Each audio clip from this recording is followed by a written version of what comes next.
Today's guest is Daniel Burge. Daniel was mentored by Nuala Ising and graduated the 4-year diploma program of the Burren School of Homeopathy in Galway, Ireland, and completed further postgrad training across Europe to the USA, India, and the Himalayas, studying with Nancy Herrick, Roger Morrison, David Lilly, Rajan Sankaran, Jan Shelton, Jayesh Shah, Peter Chappell, Jeremy Sher, Elise Timmerman, and many others.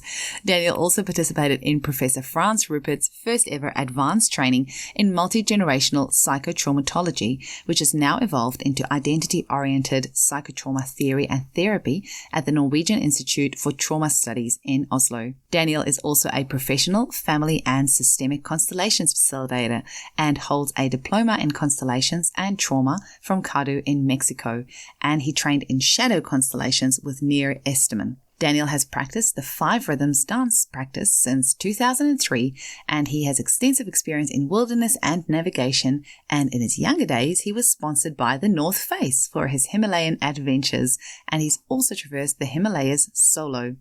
Since this year, 2023, Daniel has been teaching alongside Emily Waymeyer, bringing forth an entirely new movement of work called the VAST methodology, or Visual Somatic Therapies. The next training starts on 11 November, so you still have a few days left to register. If you'd like to find out more, you can email Daniel at info@danielburge.ie or visit www.danielburge.ie. That's DANIELBURGE.ie. Thanks for listening.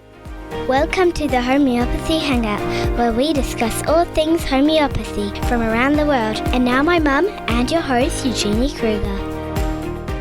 Hello, homies, and a very warm welcome to Homeopathy Hangouts. Today, we get to hang out with the lovely Daniel Burge. Welcome to the show, Daniel. Thank you. You've got such a big smile. I'm like, trying to check if there's something stuck in my teeth. I'm just so used to leading groups and trainings and working, and to actually turn up and not have dozens and dozens of people like listening to me and me having to deliver is a real joy. And I'm also not used to working mornings on Zoom. I tend to work in the evenings because of time zones. So yeah, it's lovely to see your face. That's why I'm smiling. But also just I really feel I can sit back into this and just enjoy the ride today, which will be great. So, well, the joke's on you because you're going to have thousands of people listening to this interview. And I'm the one doing that. You're doing the work because I'm asking the questions. Yeah, sure. So you might have been sold a lie. Sorry about that. Oh no, this is good for me. This is great. So thanks for having me. Well, we got to know each other through Danitza Appeline's Golden Spiral Proving Group, and you really blew my mind because I'm trying to think of what the remedy was that we proved. We've done a few now, so I can't remember which one it was. But you were sitting there and the things that you were experiencing in this proving, I'm like, holy hell, this guy is tapped into some or other source out there that I clearly have no access to. And I was like, okay, I have to get you on the show to come and have a chat. But before we get cracking, can you tell us how you were first introduced to homeopathy? So I was in my teens and I used to get hay fever, and I saw a homeopath where I was living in England, in Essex. And I'll be honest, I didn't have much success. She gave me a lot of remedies and I took them and nothing really changed. And that's how I felt about homeopathy. I was really committed to it working. I was really invested that this has to work. I'd read a bit about it, but really I went because I had some acute symptoms during the summer. So that was my introduction to homeopathy. But where I really got homeopathy, that's the important bit for me. I'd been living in Canada, in Edmonton, in Alberta, and I came back to England. I hadn't lived there for a few years.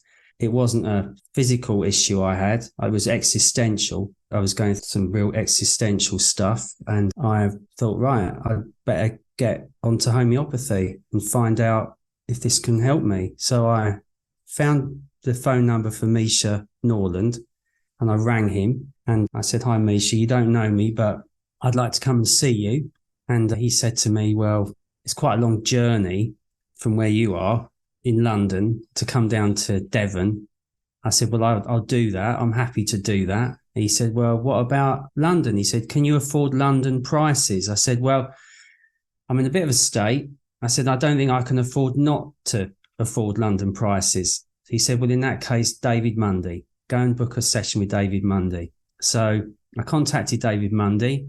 I got an appointment. I think he was at about 3 times the price of anyone else who was practicing, from what I could see. It was 2001. It was £140 for a session. And at the time, you could get a session for like 40 quid from people. So I turned up at David's clinic in the middle of London, and I must have spent an hour grilling the poor guy to see if he was up to the task. I literally was testing him and asking him questions. I was going to pay him, but part of my consultation was, is this person, does he have the capacity and the caliber to hold me and to treat me? And it became quite obvious that he did. And he took my case, and the case all told took 3 hours. I was with him for 3 hours in the room. And towards the end, I told him a lot of things about myself, obviously. I'd shared a really important dream. As soon as I shared the dream, he said, I know exactly what you need. And he told me the name of the remedy. And in that moment, that absolute instant, everything changed. Everything. The world completely shifted. My perception changed. I remember a shimmer, this transcendent shimmer just came across everything. And I just sat there in complete, I'd call it gnosis, in like just a deep, direct knowing, realization, whatever you want to call it. We've got names for these states, but they can only ever point to them. And I looked at him and said, so this is the remedy then, isn't it? And he went, yeah, this is it. I said, so are you going to give me a pill or something? He said, well, I don't need to. He said, because obviously it's happened. He said, but I'll give you something anyway. And I loved it, actually. He went to his cabinet and he didn't get out a pill. He got out some powder and he tipped about a gram of a white powder into a paper wrap and dripped something on it and gave it to me. And I took it that night and the next morning. So that's how I really got into homeopathy. And I remember leaving his clinic. It was so clear that when I left his clinic, I walked down the street and I was literally just in paradise. It was heaven on earth. I'd really just returned to the garden. And even though I was in the middle of a concrete jungle, I was literally walking, but I was back in the garden. And I remember thinking, if I can do for one person what's just happened to me in my life, then I will have lived a good life. And that's what I came away with. It wasn't 2 people. It wasn't the whole world. It wasn't, I want to change everything. It was like, if I could do this for one person. And from then on, I came home. I processed stuff. I remember the World Cup was on that year. I wasn't interested in football. I went around a friend's house, watched the England World Cup game, which was great. Beckham was there and all my mates were there cheering. But I knew I was Irish, even though I was raised in England. And I'd never really fully connected with that. And then the Irish game came on. There was a game straight after, and there were a load of Irishmen, and they were just charging after the ball. They were just these wild warriors, a completely different energy to the English. They were like ballet dancers and really quite contained and elegant, but the Irish were just wild warrior men just charging. And yeah, I was like, I need to get to Ireland. And it all added up. It's like, I need to get to Ireland, connect with my ancestry, and I need to study homeopathy. So I found someone called Nuala Ising, who was running the Borough School of Homeopathy, and I rang her up. She took the call. I said I wanted to study with her. She said that she wasn't available for the next few weeks and the college would be starting in September. She was off to Belarus because she used to treat people with radiation sickness with homeopathy. And she said, but let me think about it. We're full. We've got no space, but call me when I get back. And I rang her back about a month later and she said, yeah, I've been thinking about you. You've got a place. So I moved to Ireland and I started studying with Nuala. And that was my real initiation into homeopathy. Incredibly experiential training. I think within week 1, we were doing the proving. Wow. That we were proving immediately. And we proved a lot of remedies over time. Some of them were easier rides than others. Some of them were incredibly hard going, but we learned a lot. We really did. And I'd say what we did was we learned to think, at least some of us, we learned to think for ourselves. That's what she said she wanted. I want you to think for yourselves and decide, what do I think about something? So yeah, amazing woman. So none of my training was from English homeopaths, which a lot of people expect it would be because of my accent, but I have been trained by some since then, but yeah, it was Irish homeopathy. That's where I started off. David Mundy is a pretty spectacular person. So Misha's son, Luke, actually suggested that I have David on the show. And so I had the privilege of interviewing him a few episodes ago.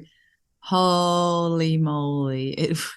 That was really next level stuff. I wish I could have spent more time just listening to him. Well, I mean, feel free to bring anything about that to this podcast, because I know David and we really meet on a level. I'd say people talk about maybe Advaita Vedanta or non-duality. That's where we can meet each other without any effort at all. And that's basically what happened in that consultation room. We both recognized what this is beyond the conceptual overlay of the world. Like that just dissolves, and it can dissolve. For me, that's healing. This idea of the world, this construct we have, this constant crisis, it's not real.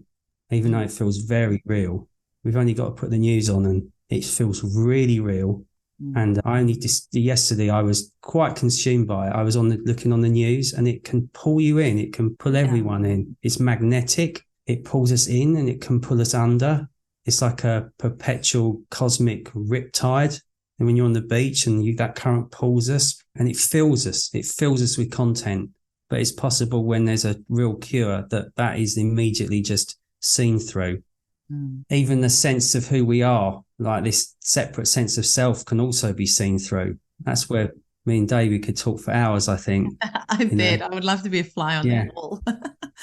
Yeah, he's a great guy. What do you think got you to this point where, before we started recording, you were talking about this level of healing where a remedy is not even necessarily needed? But what I'm always interested in, maybe that's the homeopath in me, is the journey to how somebody got to where they are, like that level of thinking. Like, what was your journey to get to the point where, you're like, let's talk about how you don't even need a remedy, like how you can actually instantaneously heal? So my journey, what I can really see back to is the moment of my incarnation as a separate sense of self. And that happened to me when I was still in my mother's womb. She'd not given birth to me, and I was incarnated. There was suddenly a me. I was aware of me, and it wasn't ideal circumstances. It was a boundary rupture, I call it. The mother disconnects from the child. I mean, that can happen more often in infancy, in the early years, but for me it happened whilst I was still in the womb. And I was immediately faced with the threat of annihilation, because I was an infant, completely dependent, and there was no one anywhere. So that's where it comes from with me, a connection to before incarnation, before separation, a real connection with unicity, with just like boundless love. So my incarnation came absolutely just one moment after I was in that ocean of love, that cosmic love. And because I survived that, and yet I know where I came from, it's always been really clear to me that there is such a thing, even though it's not a thing, it's thingless, and it's available to us at any time. But rather than try and get back to that through spiritual bypassing, which is incredibly common for people to do. I don't know if you know that term, but we try and go from where we are, try and get back to essence, get back to oneness. And we can do that through drugs. We can do that from all sorts of things. What I've learned is there's actually a journey, a process of being human, of reclaiming the nervous system, moving through the psyche, individuating out of oppression, becoming a sovereign human being, becoming autonomous, individuated, and in relationship to everything that's arising, and then move into essence again, and then back to the cosmos. That's the direction. It's so fascinating. I mean, like I said, the journey of where somebody gets to where they are is the thing that fascinates me. Yeah. There's remedies on the way. There's really clear remedies for me that have been significant. I mean, Thuya was the one that David Mundy gave me. Amber, Succinum, that Mueller did the proving of. that was critical in my journey. I'm fascinated by how we can sum remedies up, but amber is just such a beautiful remedy for people who've been separate from where they're from. I mean, you once described it as, and I probably embellish it as well, that, amber comes out of a tree and it's an organic gemstone. It comes out of a tree, it fossilizes, it's a sap of a tree. But for me, it's very low density. And because it's low density means it's not completely embodied and incarnated, but its low density means it ends up in the ocean and can float in the ocean. And so it starts this journey of leaving the tree, and it floats across the ocean and ends up being washed up on the shores of a distant land to which it feels like it does not belong. And that's why it's can be such a perfectly indicated remedy for adoption and people who've lost their mothers and people who've been separated from source. So that was a key remedy, as are the matridonal remedies, which are really something I'm in love with. Yeah. Absolutely in love with them. I can't get any excuse to prescribe them. Yeah, Lac Humanum is.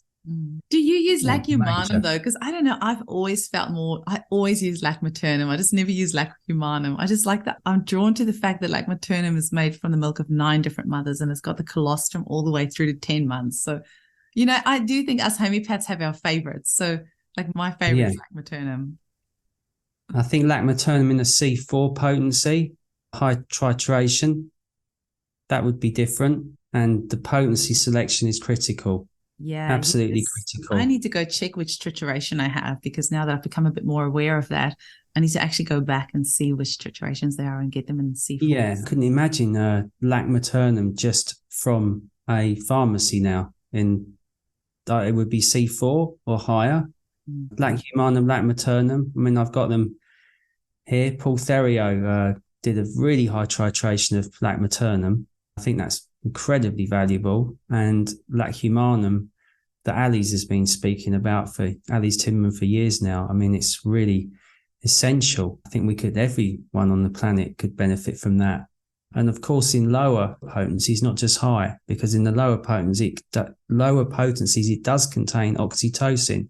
So that makes it very different.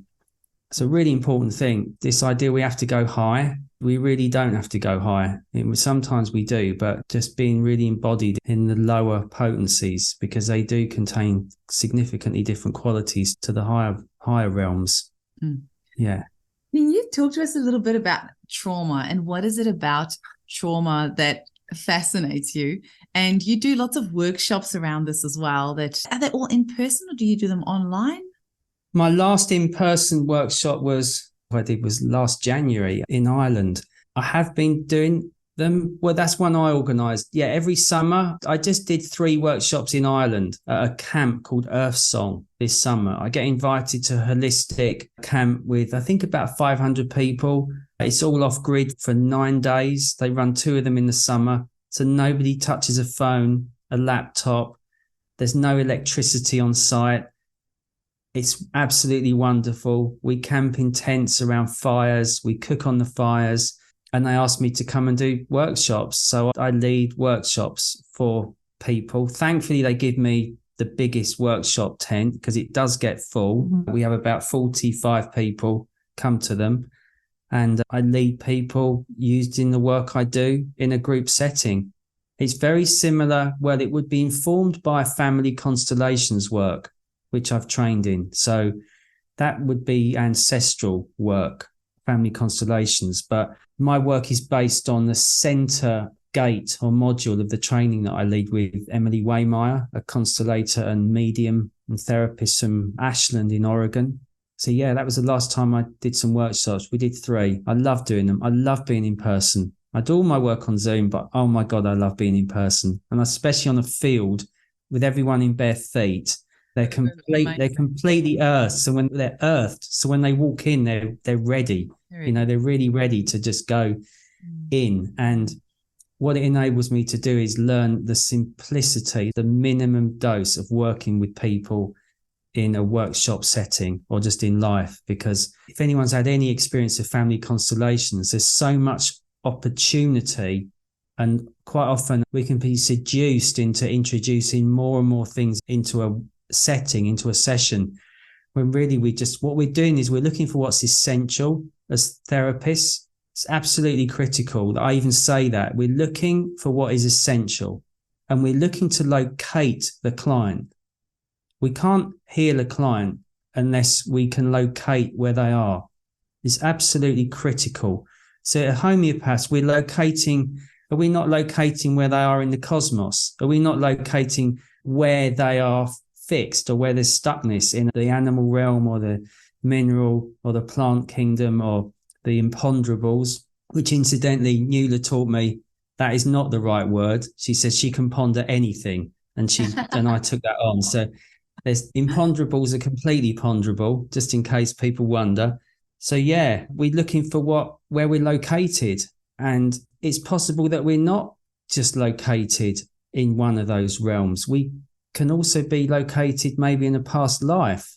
And how do we do that as therapists? How do we actually work and locate where people are? I know real estate people say location, location, location, but this should be what we do with our clients. Like, where are they? Not just who are they? We can pinpoint this stuff. And if we can't, we shouldn't beat ourselves up about it. We really shouldn't, because we're all going to work in our own wonderful, unique way. Yeah, all of us have something to offer, hey? Oh my God, yeah, don't we? Everyone. I mean, everyone's just a reflection of who we are. I mean, it's, we really are. We do meet what we are. Mm. That's exactly what we meet. This world is what we are. And if we change, the world changes in an instant.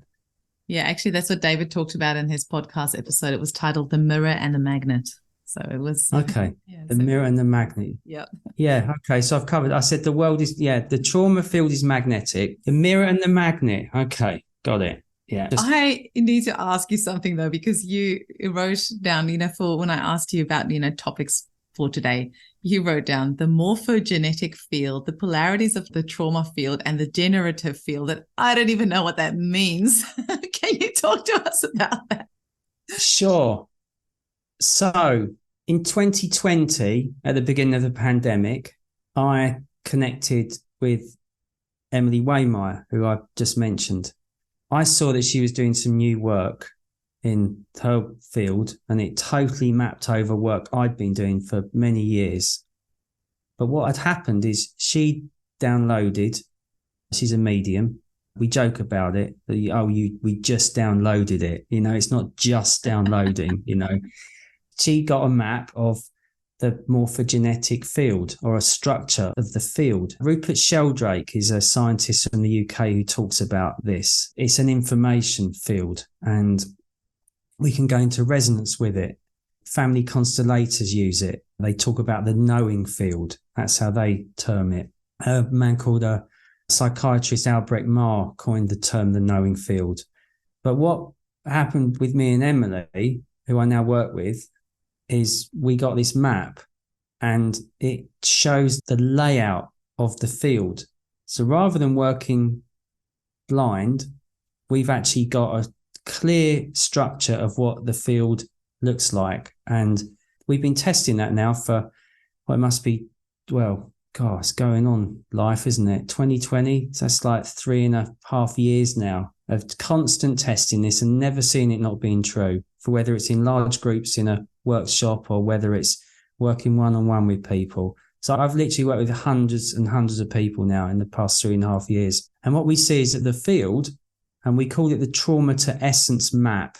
That's what it's called, trauma to essence.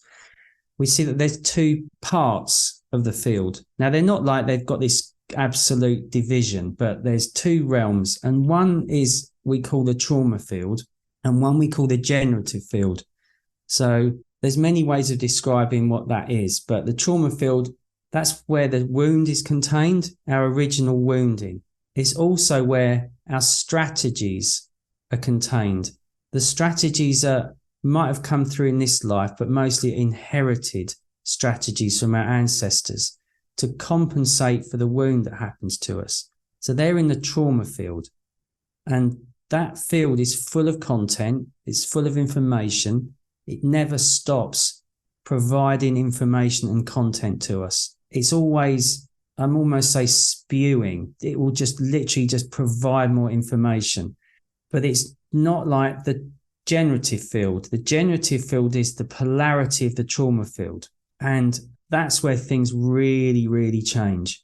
And the generative field is where we are as sovereign human beings, where we're fully individuated and we're not isolated.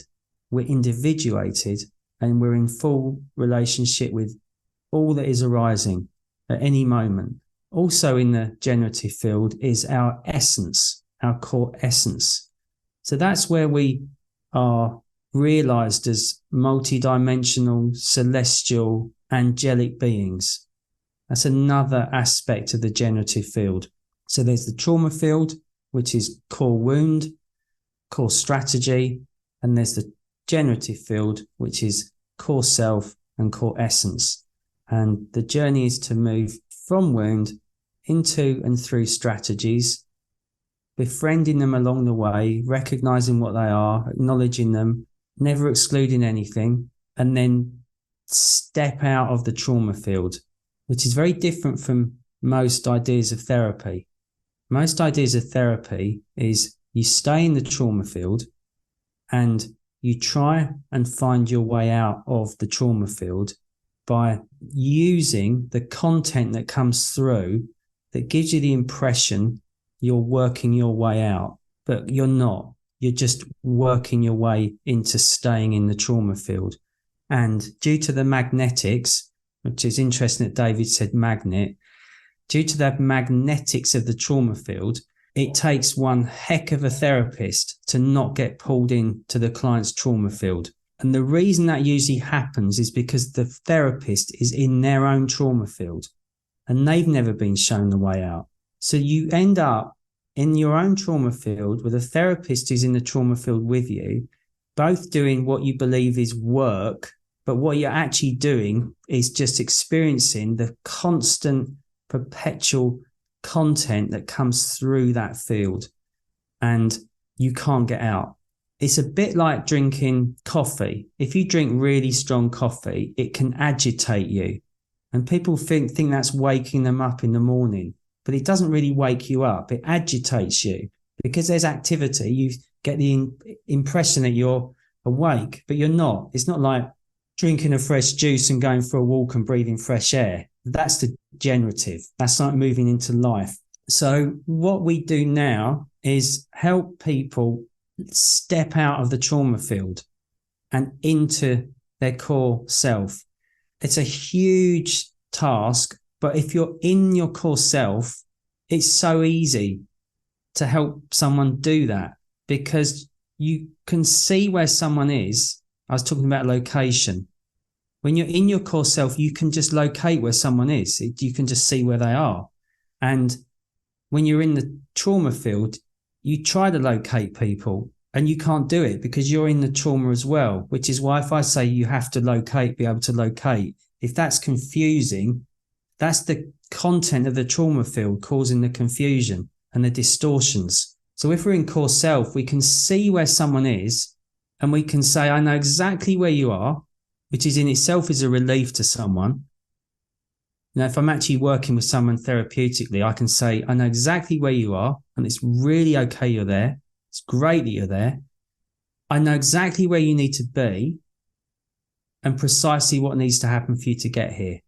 And it's not get there, it's get here.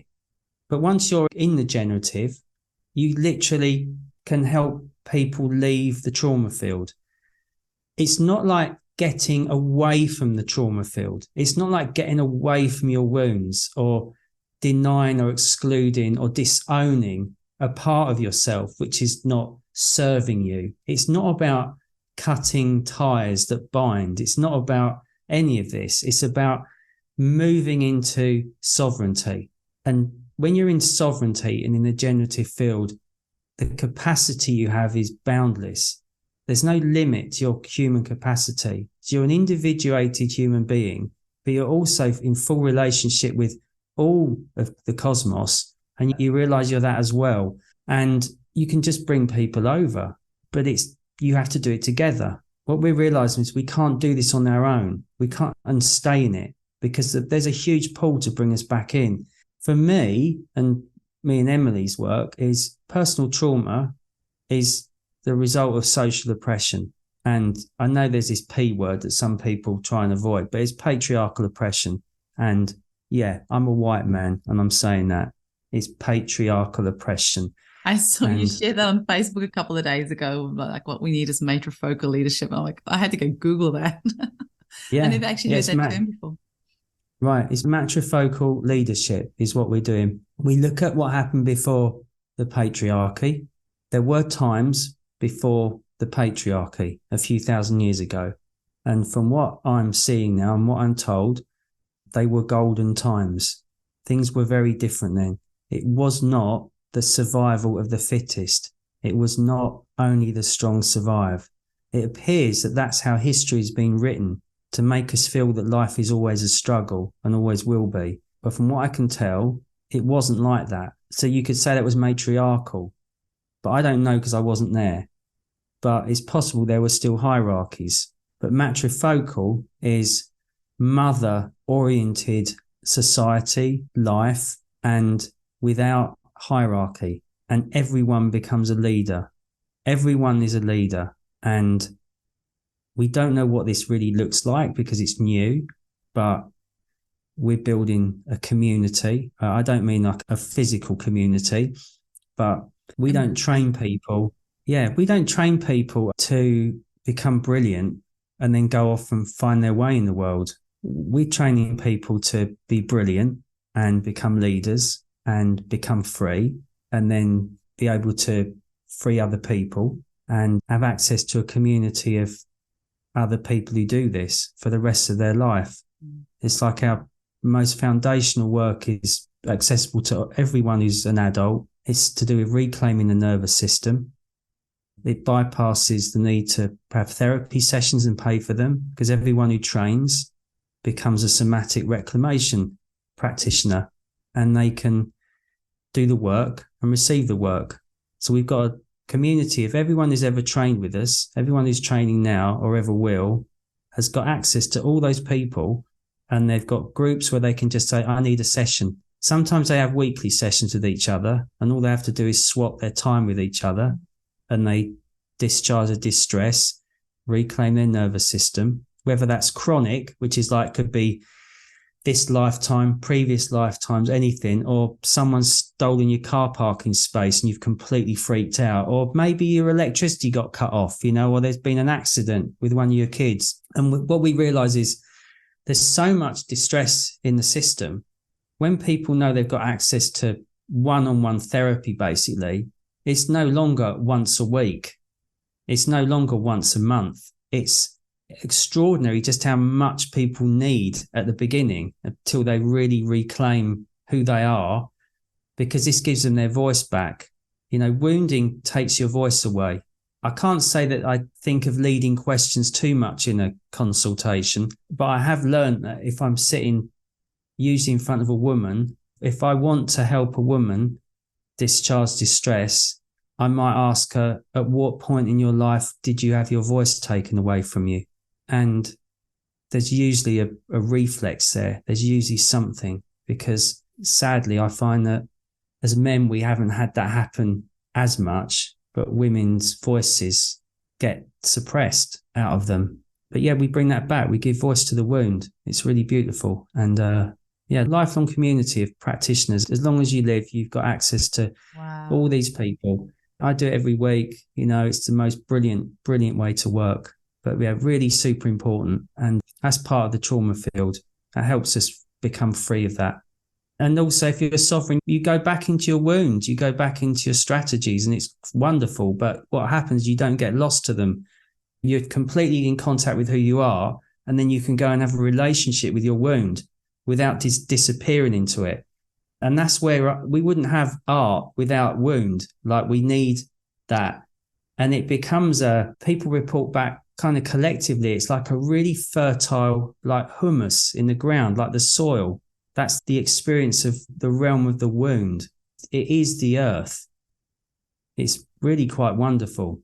That's where our empathy comes from as well. Hey, like if we never had any wounds, we just never, I don't think we'd have any empathy. Like I think so much it comes from the fact that, say more about that. Yeah, you.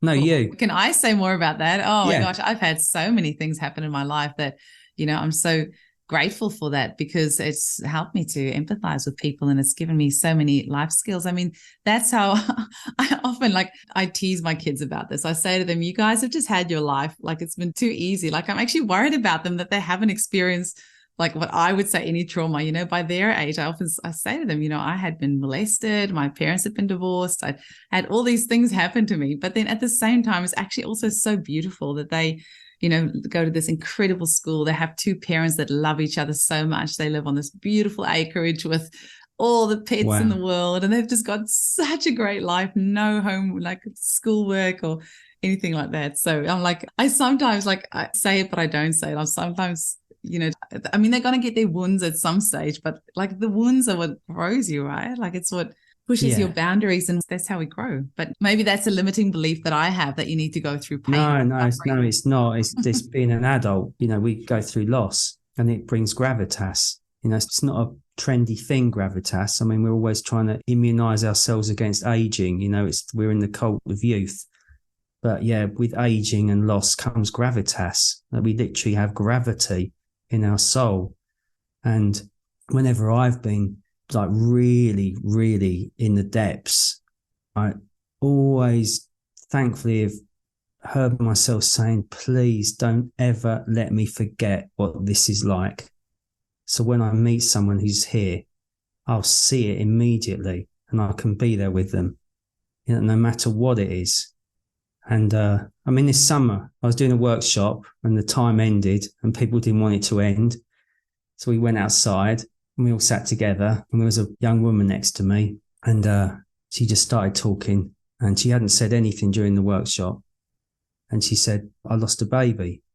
And she was only a kid. I mean, she's in her 20s and early 20s. She said, I lost my child. And I just looked at her and said, I lost one too. I lost my child. And she said, really? I said, yeah, we lost a baby. And that was it. That was the medicine. And she never came back. She never came and saw me. But we looked at each other and she knew that I knew, even though our experiences would have been different. And if I'd never lost a baby, I would never have been able to say I lost a baby as well. And she would never have got that humanity, that connection we got. So, yeah, it's part of the course, isn't it? Being an adult, we can have immense losses and it can take a long time to process them. It's not what we necessarily want to happen to us, but they do form us. And when we move out of the trauma field, which contains the narcissistic type of person, and move into the generative, where the unprejudiced observer in homeopathy or the objective witness is, all those aspects and experiences we have, they just come through. I mean, they really do. I mean, I talk as a father. It's like I have gravitas, I know how to protect. I know how to provide security. And it's a different security to the security and protection that like my partner might provide. But yeah, I mean, all these losses we have, I mean, we literally can turn them into gold. We literally can. Yeah, I lost my mother. She withdrew from me when I was in the womb, like I said, and she kept me for 8 weeks. But then I was taken and given up for adoption to another couple. And yeah, wonderful people, but the damage was done. It's really important. Adoption is this bizarre word that happens after the fact. But I've really come through that, and not just come through it. It's almost astonishing. I've got 4 ancestral lines. I've embodied 4 ancestral lines in me. And yeah, we do get wounded, but oh my God, we can become completely free, absolutely liberated. And yeah, I'm doubtless about that. Whatever happens to us are the perfect circumstances to become completely free in this lifetime. I don't see that not true for anyone. There's got to be a willingness, though. You do need that willingness to move. Movement is what's key. Movement is health and being stuck is sickness. But yeah, we all go through them. Our kids are going to get it. That's the thing as well. You know, as parents, we know they're going to have their own wounds, their own traumas. And we just need to be there when they have them. That's all we need to be able to do. Yeah. So this is my own, my own interest that I just want to check. So this somatic reclamation, do you do this as an online course? And then is what you're saying that people can then, after they've done this course, go and join this network that you've created, and then they can go and have free sessions with each other. I think you mentioned in our little WhatsApp proving group that you have all sorts of therapists. So it's not just homeopaths, it's all sorts of therapists and people from all sorts of walks of life that can do this somatic reclamation training. I just want to make sure I understand it correctly for my pure selfish interest, because I would love to do the course myself. So I'm just trying to find out, how do we go about this? Okay. I'll tell you what it is. We run, Emily and me lead a training together. She created the bulk of the course content. She's just extraordinary what she creates. She asked me to join her last November. Would I co-lead? And I said yes. We've also got 2 other teachers for the practice groups, because a lot of it is live. And we've now got 4 student teachers from our current training who are going to come in and support the one that opens up soon. But somatic reclamation is the first foundational gate of a 2-year training in VAST, which is visual somatic therapies.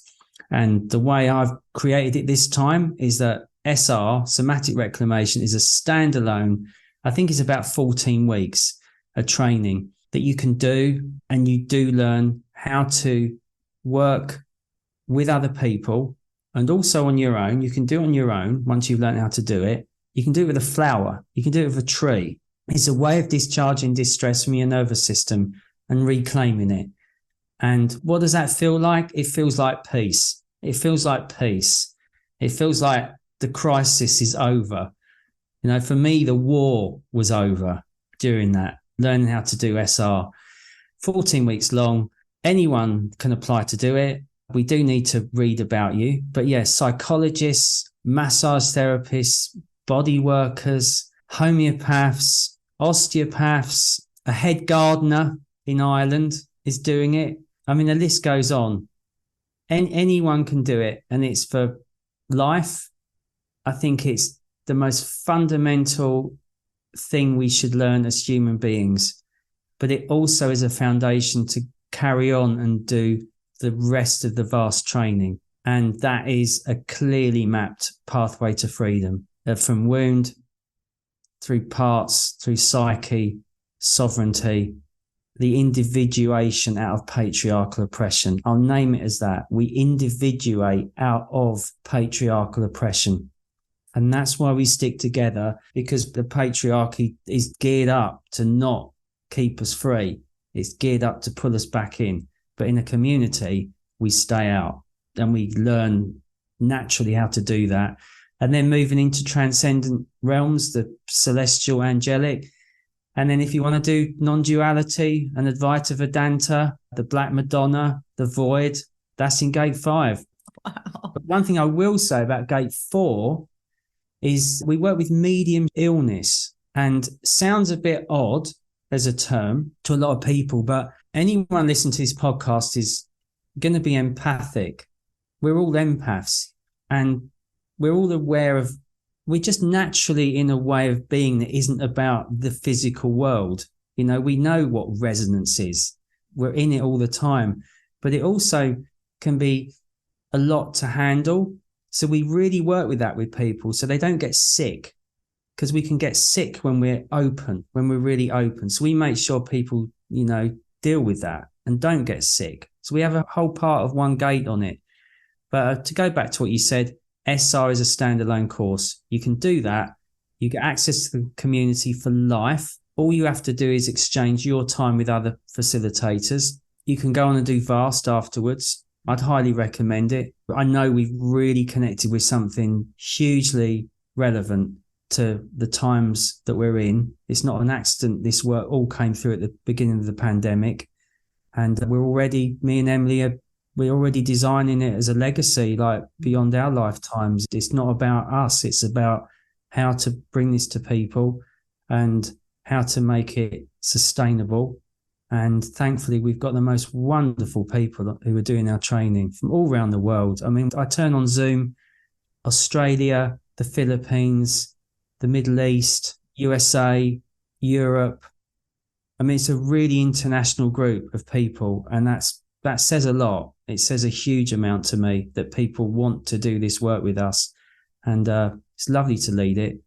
I can go into the nuts and bolts of doing it if you want. Yeah, I don't know if this is the time. Yeah, we can finish up with that. Yeah, tell us about the nuts and bolts, and then also tell us where we can book. November the 6th, it would go out, yeah? So what has just happened is the Vast Essentials, which is a free mini immersion into the entire Vast methodology. We ran that from the 21st to the 28th of October. We do have recordings of it that are available. So you can contact me and I can get you in an email sequence to actually view those because they are recorded. But the training starts on November the 11th. So it's 2 years. We go through the visual and somatic therapies methodology, which is vast, with 5 gates, plenty of time for practice and integration. And the first gate, again, November the 11th, 14 weeks, standalone, reclaiming your nervous system. That's the foundation for, as we see it, all therapies and for life. You can use it with clients. You can use it personally with your family, your friends, and your community. The first gate, the usual price of that is $2,500, but I can give you a code. We can do something that you can get that for anyone who's listened to this I'll do that for 50% off if you would like to join us. So it'll be $1,250. Wow. And if you're really stuck on that, we can offer you a payment plan just to help people through the gate and in. So you haven't got much time, but we'll have to work this out. But yeah, 50% concession I can offer on that. So it's under $100 a week. And on completion of it, you'll receive a somatic reclamation seal of completion from us. And from there, you're eligible to join us for the entire vast methodology, or you can stop right there. But if you carry on, we'll train you in somatic mapping, trauma to essence constellations. There's a full family and systemic constellations training in our work. Between me and Emily, we've got over 40 years experience as constellation facilitators. And then on to essence, revelation and absorption. So it's a mapped out journey to freedom. That's my spiel. That sounds absolutely amazing. And it's so great. So, I mean, today will be the 6th of November when this is going out. And it'll be, did you say the 11th of November? The 11th of November. 11/11, I like that. Yeah, I don't know how easy it is to convey ways of contacting me, but if you want, maybe just give my website. Show notes, but also give us danielburge.com. So DANIELBUR. Danielburge.com. There's actually a tab under appointments where you can book a call with me. So if you need to book a free call, book in. I'll call you. If I've got some slots available, I'll call you wherever you are in the world. Okay. So I'll do that, but that's depending on what's left. And the website is www.vastmethodology.com.